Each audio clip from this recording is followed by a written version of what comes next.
গত রবিবার থেকে রবি, সোম এবং মঙ্গলবার দক্ষিণ ফ্রান্সের তুলন থেকে নান্তেয়ার পর্যন্ত বেশ কয়েকটি কারাগারে আগুন লাগানো হয়েছে, গুলি চালানো হয়েছে। ফ্রান্সের বিচারমন্ত্রী, সাবেক স্বরাষ্ট্রমন্ত্রী জেরাল দারমানা মাদক কারবারিদের কাজ বলে তিনি এটা উল্লেখ করেছেন।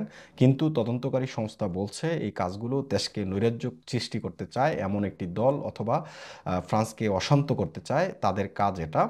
এই খবরটি ফ্রান্স এএফপির বরাত দিয়ে ইল ম্যানিফেস্টো তারা এই সংবাদটি প্রকাশ করেছে। তারা বলছে তুলন থেকে নান্টেয়ার পর্যন্ত দেশের বেশ কয়েকটি কারাগারের সামনে থাকা গাড়িগুলো পোড়ানো হয়েছে, কারাগারকে লক্ষ্য করে কারাগারের দরজায় গুলি চালানো হয়েছে। বিচারমন্ত্রী দারমানা মাদক পাচারকারীদের অভিযুক্ত করেছেন, তবে তদন্তকারী সংস্থা নৈরাজ্যবাদী পথ হিসেবে বলছেন।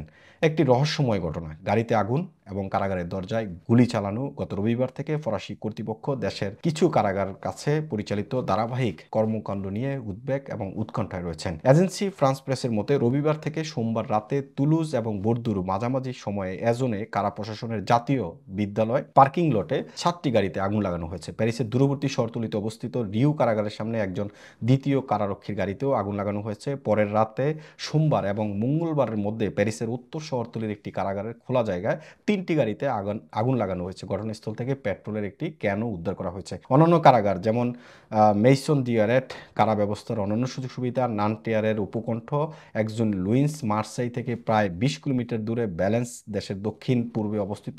একই ঘটনা ঘটেছে, অগ্নিসংযোগের ঘটনা ঘটেছে। ধ্বংসপ্রাপ্ত কিছু যানবাহনে ডিডিপিএফ লেখা পাওয়া গেছে, অর্থাৎ যে সমস্ত যানবাহনগুলোতে আগুন লাগানো হয়েছে সেখানে সাংকেতিক রূপ ডিডিপিএফ লেখা আছে, যা ফরাসি মিডিয়াতে বলা হচ্ছে যে এটার সংক্ষিপ্ত রূপ দোয়া দে প্রিজনার প্রসেস, অর্থাৎ এর যে অর্থ দাঁড়ায় ফরাসি বন্দীদের অধিকার। লিবারেশন পত্রিকার মতে সংবাদপত্রের সাথে যোগাযোগ করা বেশ কয়েকটি কারাসূত্র বলছে যে তারা এই সংক্ষিপ্ত রূপটি আগে কখনো শুনেনি বা দেখেনি। স্থানীয় প্রসিকিউটর কার্যালয় জানিয়েছে একই রাতে রাত 1টার ঠিক আগে তুলন কারাগারের গেটকে লক্ষ্য করে একটি বড় কেলিবার আগ্নেয়াস্ত্র দিয়ে গুলি চালানো হয়েছে, যেই দরজা দিয়ে কারাগারের পুলিশের যে ট্রাক সেটি প্রবেশ করত এবং বের হতো।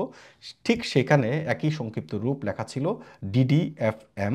আপাতত এটি স্পষ্ট নয় যে সংক্ষিপ্ত রূপটি আসলে কি বোঝাচ্ছে। গতকাল বিকেলে বিচারমন্ত্রী জেরাল দারমানা তিনি তুলন কারাগারে কারা কর্মকর্তাদের সমর্থনে সেখানে হাজির হয়েছেন এবং সেখানে গিয়ে তিনি বলছেন যে মাদক পাচার যারা করছে তারা এই সমস্ত ঘটনার সাথে জড়িত, এবং তিনি টুইটেও সেটা ব্যাখ্যা করেছেন যে লা রিপাবলিক মাদক পাচারের সাথে লড়াই করছে, অর্থাৎ ফ্রান্স মাদক পাচারের সাথে লড়াই করছে দীর্ঘদিন ধরে। এক ধরনের অঘোষিত যুদ্ধ ঘোষণা করা হয়েছে মাদক পাচার কারবারিদের সাথে। আপনারা যারা প্যারিসে বসবাস করেন আপনারা দেখবেন বিভিন্ন স্টেশনে যেভাবে মাদক পাচার সাথে যারা জড়িত বা মাদক বেচা বিক্রির সাথে জড়িত তাদের যে দৌরাত্ম্য কি পরিমাণ সেটা বেড়েছে, এবং সেই ঘটনায় পার্লামেন্টেও একটি আইন আনা হয়েছে, যারা মাদক পাচারের সাথে সংক্ষিপ্ত থাকবে তাদেরকে দীর্ঘদিন ধরে কারাগারে রাখা এবং তাদেরকে আরও বেশি শাস্তির আওতায় নিয়ে আসা। এই বিষয়ে আলাপ হওয়ার পরেই কিন্তু এই ঘটনার উৎপত্তি হয়েছে। তদন্তের প্রথম যে উপাদানগুলোর উপর ভিত্তি করে বেশিরভাগ ক্ষেত্রেই নৈরাজ্যবাদীর পথ থেকে বেরিয়ে, অর্থাৎ ফ্রান্সকে ভয় দেখানোর জন্য, এবং যারা ফ্রান্সে উগ্রবাদ বা উগ্রপন্থী রয়েছে তারা এই ধরনের কাজ করতে পারে বলে বলছে এএফপি। অভ্যন্তরীণ পরিষেবা ডিজিএসআই এর সাথে একযোগে জাতীয় সন্ত্রাস বিরোধী প্রসিকিউটরের কার্যালয় এই তদন্তটি পরিচালনা করছে। প্রসিকিউটরের কার্যালয়ের ঘনিষ্ঠ একটি সূত্র ফরাসি গণমাধ্যমকে জানিয়েছে আজকাল কারাগারের বিরুদ্ধে পরিচালিত কার্যক্রমের প্রকৃতি একটি সমন্বিত পদক্ষেপ বোঝায়, যার উদ্দেশ্য প্রকাশিতভাবে রাষ্ট্রকে ভয় দেখানো। আমি শুরুতে যেটা বলছিলাম যে ফ্রান্সকে ভয় দেখানোর উদ্দেশ্যে এমন ঘটনার জন্ম দিতে পারে, এবং এই ঘটনা একটা উদ্বেগ উৎকণ্ঠার মধ্যে রয়েছে। এর আগে একই ঘটনা হয়েছে, প্রিজন ভ্যান থেকে আমরা নামক এক মোস্ট ওয়ান্টেড ক্রিমিনালকে ছিনিয়ে নিয়ে যাওয়া হয়েছে এবং সশস্ত্র গুলি করে প্রিজন ভ্যান থেকে 4জন পুলিশকে হত্যা করে, কারারক্ষীকে হত্যা করে সেই মোস্ট ওয়ান্টেড ক্রিমিনালকে কিন্তু নিয়ে যাওয়া হয়েছিল।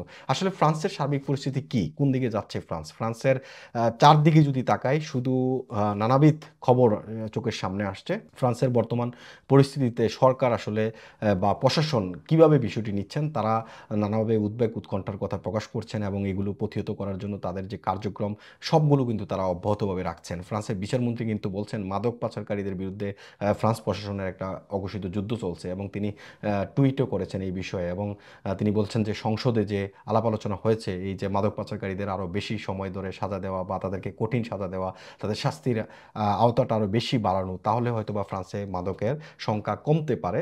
এটা তিনি একটা অনুমান করছেন বা তিনি মনে করছেন এমন।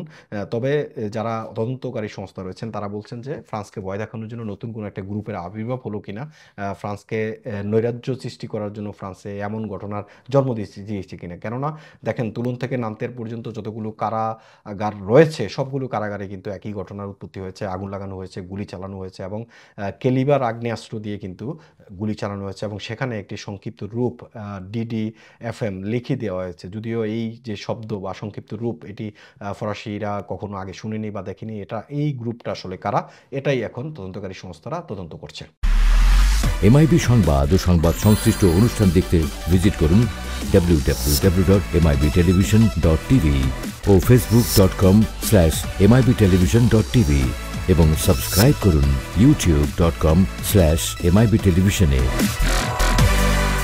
এমআইবি টেলিভিশন, সত্য খবর, সঠিক খবর।